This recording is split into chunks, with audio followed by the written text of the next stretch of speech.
just around the corner, and we got Delta Dental here, and we want to know, how do your sweets stack up? I'm telling you, when it comes to sugar, I am so bad because I love all of it. Joining us in studio right now, this is the Director of Marketing and Communications. This is Tiffany Giacinto. I said it right, yay! And then we got Dr. Ernie of Delta Dental as well, and he's a pediatric dentist. So thank you guys both for being here. This is pretty interesting because now we get a dentist's perspective on whether or not the treats we're eating around Halloween time are actually good for us or they're really going to harm us in the long run.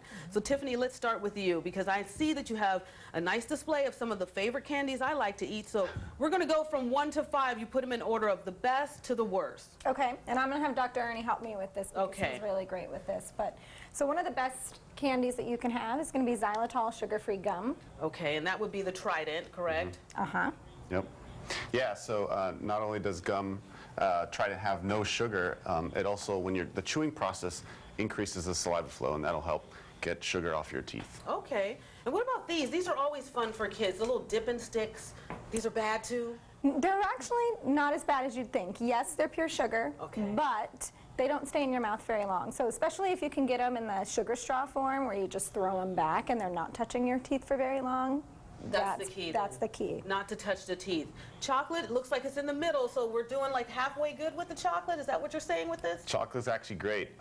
Dark chocolate better than milk chocolate. Okay. It actually doesn't have as much sugar as some of these other candies we see here, and it comes off your teeth a lot faster. Wow, that's interesting to know. I didn't know chocolate came off your teeth very quickly. And these are some of the best ones too, solid milk chocolate. Then I see you have taffy. These are more chewy snacks. The Swedish fish, those are the best though. I know, they taste great, but they stick on your teeth for a long time. Oh my and so we want to try to avoid those. As well as the hard candy, the Jolly Ranchers. Jolly Ranchers, yeah, we tend to keep those in our mouth for a long time.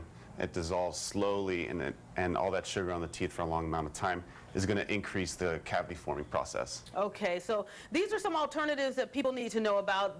Don't eat all of this type of sugar, but then you have alternatives like healthier snacks. Are the kids gravitating toward the healthier snacks though? The grapes and the apples? Well, it depends on how well of a job you do. Okay. putting this in front of them instead of the candy, yeah. Okay. As a mom, you know, you got to think about ways to make it fun. Right. So, you know, you go on Pinterest, you see some of the fun ways. Play with your food a little bit. You can use, you know, peanut butter, soy butter, and some apples, which are very healthy. Too. You know, pretzels, bananas as ghosts with little chocolate eyes, and you know, then the kids can have some fun coloring on the cup and make it, you know, Frankenstein. So when they start to kind of have fun with what they're eating, they will choose those over the sugar. Well, that's a good point to know. Make it fun so the kids will have alternatives to not always eat the bad snacks, but to have some good snacks. You also say there's some things that parents should do for their kids before they take them trick-or-treating, like they should eat dinner before they go out trick-or-treating. Why is that? Yep. Definitely a good idea to have them have a full meal before they enjoy their candy. That way it fills up their tummies. And again, like I said earlier, increases the saliva flow.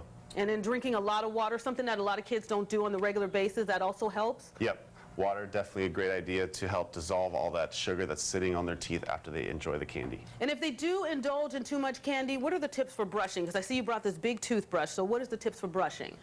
Brushing should always be for 2 minutes. If you have a 2-minute timer, it'll definitely let the fluoride strengthen the enamel, and flossing always. Flossing, and you should floss, what, twice a day? Yeah, better than once a day. Once a day, twice a day. And then why the 2 minutes? How come it's 2 minutes long? 2 minutes, it takes fluoride 2 minutes for it to actually start working and strengthen your enamel.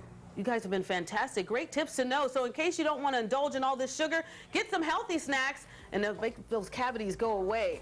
Or make your dentist appointment a little bit nicer. Don't go anywhere when Catherine